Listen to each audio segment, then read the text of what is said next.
ఋషుల మాట, పెద్దల మాట అక్షర సత్యం అన్నమాట. ఎందుకు నేరేడు పండు ఈ వర్షాకాలంలో, ఎండాకాలం చివర్లో దొరికినప్పుడు తినాలి అంటే, కాలం మారినప్పుడు ఇన్ఫెక్షన్స్ గురి అవకాశాలు ఎక్కువ ఉంటాయి. ఎందుకంటే నేల మీద ఉన్న బ్యాక్టీరియాలు ఇవన్నీ కూడా, వైరస్లు, ఫంగస్లు ఇవన్నీ కూడా వర్షం పడేసరికి నేల నుంచి పైకి గాలిలోకి లెగుస్తాయి అన్నమాట. ఆహారాల ద్వారా, నీళ్ల ద్వారా ఇవన్నీ కూడా కలిసి వచ్చేస్తూ ఉంటాయి.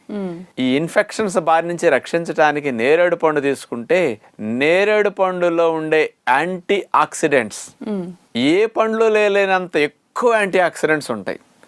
అందుకని దీన్ని ఏమంటారంటే king of anti oxidant food అంటారు నేరేడు పండుని. అంటే యాంటీ ఆక్సిడెంట్స్ అంటే ఏమిటి అంటే, ఇక్కడ మీకు చెప్పాలి, మన శరీరం జబ్బులు బారిన పడకుండా రక్షించే పదార్థాలని యాంటీ ఆక్సిడెంట్స్ అంటారు. ఈ యాంటీ ఆక్సిడెంట్స్ అత్యధికంగా ఉంది కాబట్టి ఈ పండుని కింగ్ ఆఫ్ యాంటీ ఆక్సిడెంట్స్ అని అనటంలో